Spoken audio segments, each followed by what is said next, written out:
CZ Studio and Radio Verté presents The Wild Wind by Cor Zimmerman.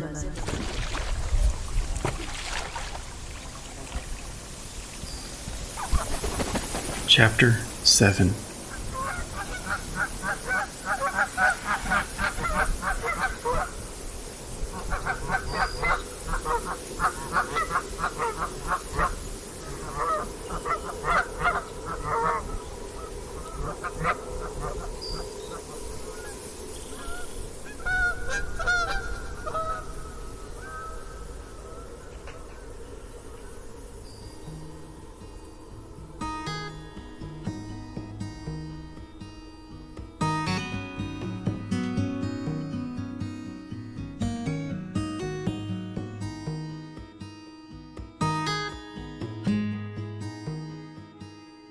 I was peeling carrots when a bird flew into the window. I found him twitching upon the ground and was left little choice but to twist his head off his body, leaving it to dry on the mantle.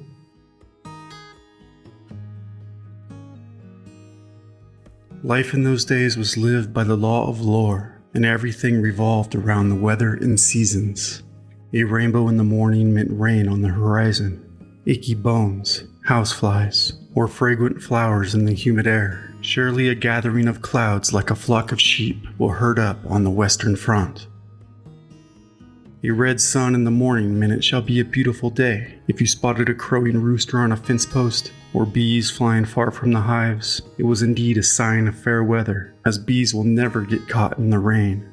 But an owl hooting during the day, noisy geese, and chickens refusing to come out of the coop, I knew it would be a rainy day, but Paul carried his hoe through the house for the field, nonetheless. Paul swore by the woodpecker, which should echo around the 26th of March. By then, the oak leaves should be about the size of a squirrel's ear, when the corn should be planted so the large ears will grow near the bottom of the stalk. When planting, Paul was always sure to say aloud, "Here is one for the worms, one for the crow, and one for the rat thief, and here are 2 to rot, and 2 to grow." You can expect a good crop if the weather is dry in June. If some of your stalks are really white and have no green on them, don't pull them up, for if you do, someone will drop dead in the field. Paul always walked backward after a good harvest, throwing his handkerchief over his shoulder into the field, leaving it behind for good luck. Paul spent his whole life in those fields, a life lived at the mercy of the rusty nail, the cat's meow, the caterpillar's nose, how the flies fly and the bees buzz. His life's work was measured and proven by the success of countless harvests, routines cultivated by tradition to be taken to heart. Regardless of the last harvest, each new season began anew, with patients clicking their hoes together and bumping heads, a good sign. If it rained while plowing the field hardened by winter, corn should be knee-high by the 4th of July. And Paul could finally take a deep sigh and wipe his brow and come in for a cold glass of lemonade. Paul broke his back in those rows. Corn was his life, and his life was corn. He worked with hundreds of insane patients under his care, but in all honesty, Paul worked alone. As the patients whistled and sang, plucking slugs under the blazing sun, all the way through autumn when those ears were golden yellow, Paul kept to himself and his eyes on the horizon. He had a deep understanding of the land and sky, and everything in between that scurried or flew or grew, all but myself, I suppose.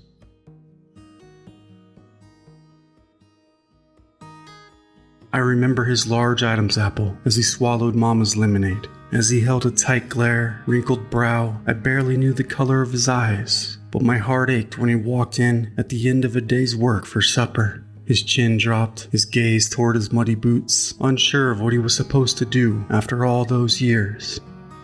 I tried to see what Paul saw on the horizon, but come to think of it, Paul had toiled in nothing but dirt since he was a child. And I'm not too uncertain, Paul had hopes and dreams like the rest of us. And like us all, for risk of showing a lack of appreciation, he never spoke of them aloud. Or perhaps it was only his back paining him.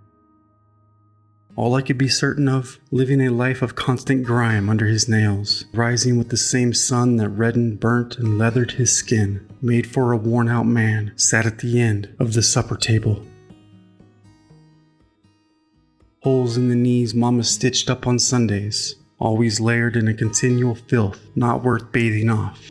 A ring of dust outlined his body upon the sheet as he snored away by sundown, and I always wondered why he didn't just sleep out there in the rows, as he loved that corn and that corn loved him.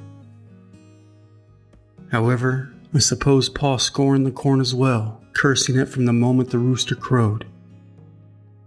Regardless, Pa provided for his family, and he treated the patients just as well.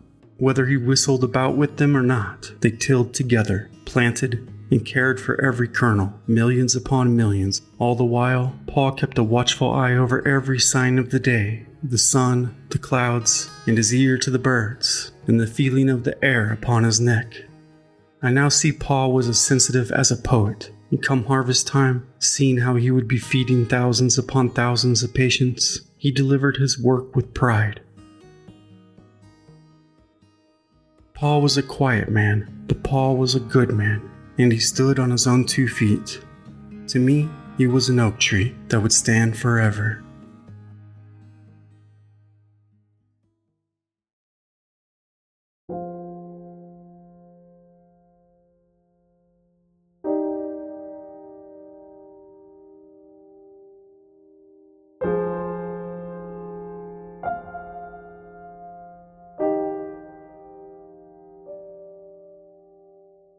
I cut my finger deep, slicing a loaf of bread, and soaked up the blood with a wash rag.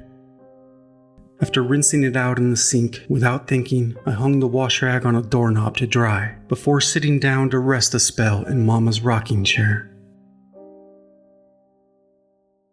The sound of the rain was soothing, but then I heard 3 creaks from the stove as I made tea, and I swear I heard Pa call out my name. And I'll admit, I forgot to stop the chair from rocking as I stood to holler back to no response. Come supper time, I found Pa face down in the mud. He had been there for some time, so it was a struggle pulling him out, as his roots had already grown deep into the field, into all he ever knew. I left his handkerchief where it lay, the first cob of corn having been covered in white silk that year, and I believe they somehow missed a row planting seed as well, but mostly I just hoped amongst those rows Pa's soul dwelled in peace. When the corn was sad and the ears hung low, I knew it was him, as sure as I knew Momma's weeping echoing into the rafters at night.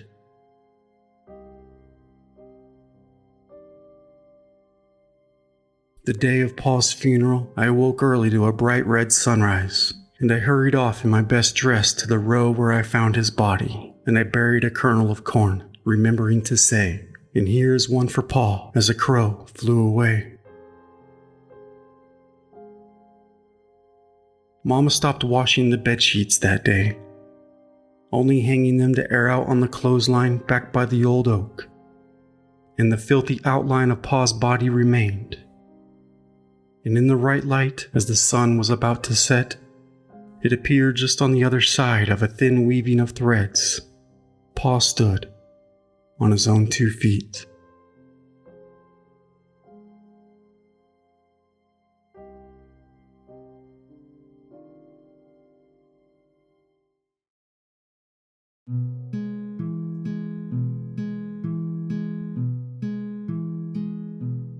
When Junior insisted we take little William to the rodeo, even Momma came along.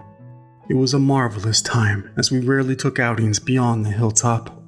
Watching the barrel races, I felt a deep sadness overcome me, remembering the day I was bucked from old Rowan Beauty. How I missed my dear Richie, how I missed the taste of blackberry pie upon his lips, how his ocean eyes swirled blue and green as the sunlight crossed the sky. My heart bled black like a fistful of berries in my own inner moonlight. Yet with a forceful smile, no one knew what I was feeling within.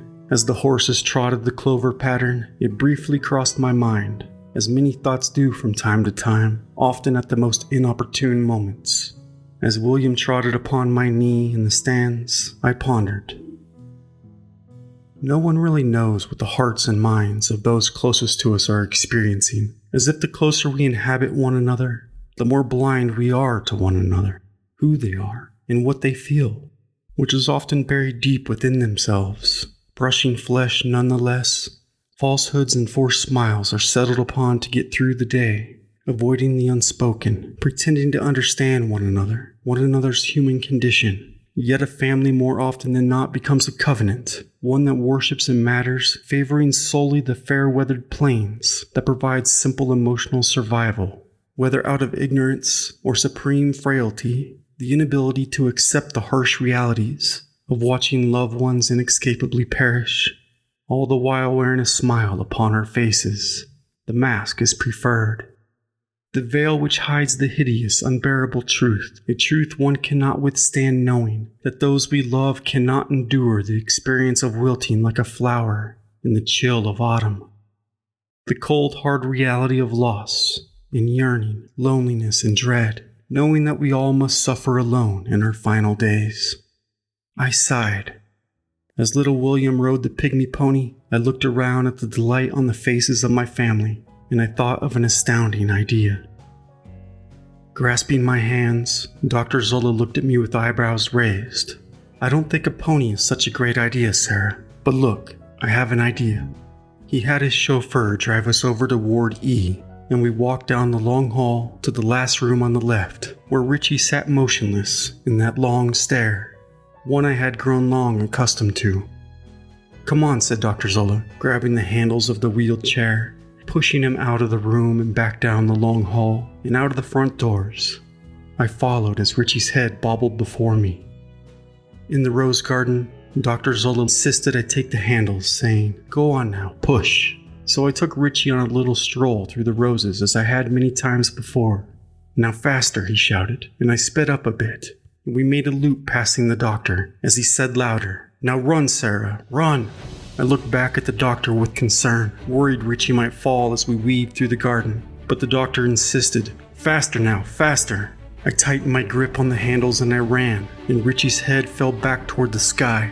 Passing the doctor again, he jumped out of my way with a grin and pointed down the long path across the lawn, shouting, "Now fly, Sarah, fly."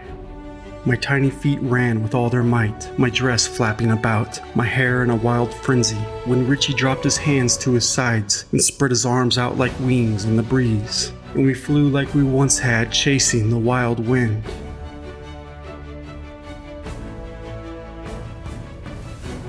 I turned off the path onto the lawn and pushed him in circles round and round until we barreled over into the grass. I grasped and jumped to my knees, shouting in concern, "Richie, Richie!" Sparkles of silver, green and blue, blue-green, blue-violet, cornflower, and Persian blue or midnight blue, cadet blue, aquamarine, navy blue, ultra blue, blizzard blue, cerulean, teal blue, Pacific blue, robin's egg blue, denim, blue bow, outer space, wild blue, yonder blue, sky blue, along with the slightest grin. Caressing his cheek as he lay tangled in his chair, and I whispered in his ear, "We will never be lovelier than we are now." That evening, I pressed a single white rose in one of my favorite books, Romeo and Juliet, for I have been nothing in life, if not a star-crossed lover.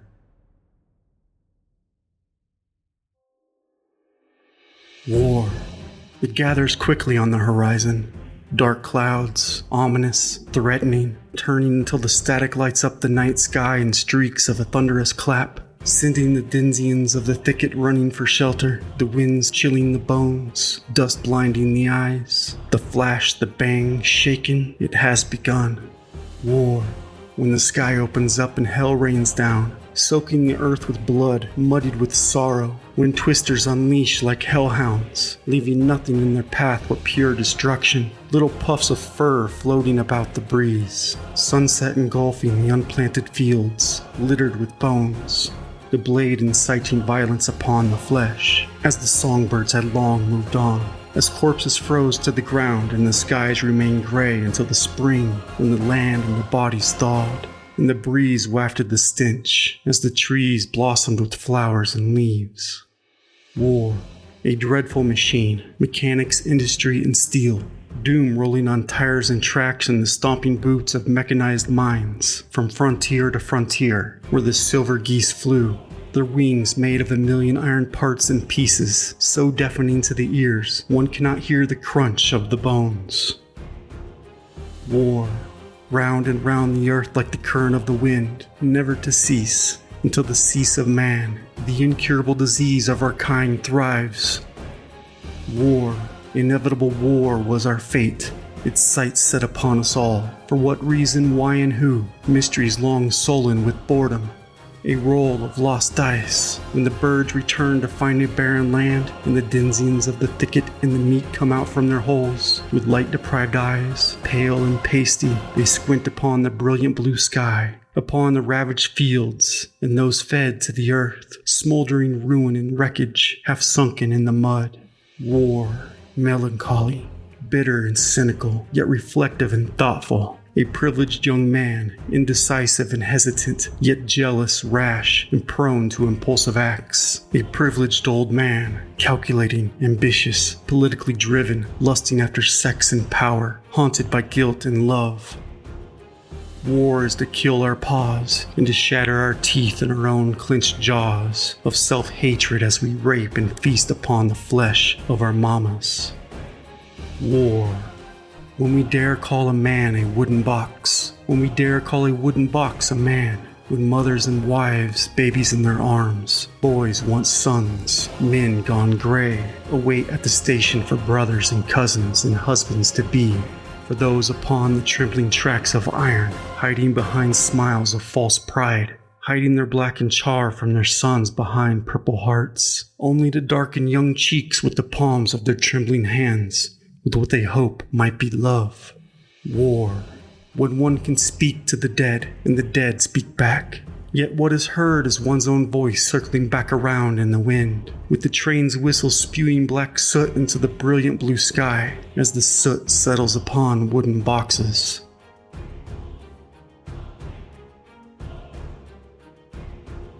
War, looking despairingly at a man who could no longer love from his wheeled chair.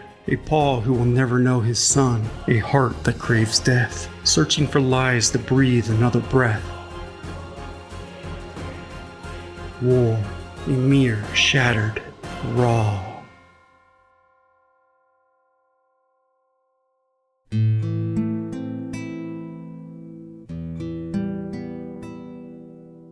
Rucksack slung over his shoulder, government purchased ticket in hand. Junior did his best to reassure us he'd be well behind enemy lines. He held me tight, making sure to look deep into my eyes as he said goodbye. I watched as he boarded the train, with that same shine his pa Richie had in an eye of his own, and Junior made his way toward the Second World War. For nearly 4 long years, I waited for the day we'd be standing on that same platform, awaiting for his return. Little William clung on to his mother's leg, too young to remember his pa's look. His eyes lit up as he saw who must be his pa hop off of the train on his own 2 feet, but was saddened to watch as he walked right on by. A cruel joke, William thought, and if not for his ma's tight grasp, he might have chased the man down and kicked him in the shin. But with a brief glance back, William saw the man's dull eyes. As heroes were doted upon by ma's and wives, sisters, sweethearts, and pa's, a military escort carrying 2 tickets, one for himself and a first-class fare for the deceased, a flag for a funeral, and blank rounds for the graveside, delivered Richie to us in a flag-draped shipping box. Momma collapsed into my arms, and William watched wide-eyed, confused why his paw was in a box nailed shut. Boxes were to ship things, not men, he thought, not my paw. And with an old hammer, I turned away and nailed shut my heart, and I became war. It was a disquieting time, but especially for Momma, as she wept through the nights, her own eyes dull, her face pale. And with an unsettling silence one evening, I peeked into her room, but found her bed empty, the kitchen empty, the barn empty. She had gone. But the following morning they had found her swinging from the twisted tree by the neck. Furious, I took Paul's rifle and blew the feathers off a crow on a fence post, and I threw it upon the burning hot coals of the stove. For hell is a place with no birds. Now I am not proud, but after putting Momma in the ground next to Junior and Pa, I shut the door on William and his mother. I closed the curtains to the world and found myself alone in a dusty field where I lived like a stray with what I deserved: an empty belly, an empty heart, a relentless hunger one cannot rid of, a hunger that gnawed on the bones, chewing relentlessly on the meat of the soul. Not the chirping hunger of sunrise, but the howling hunger of hell.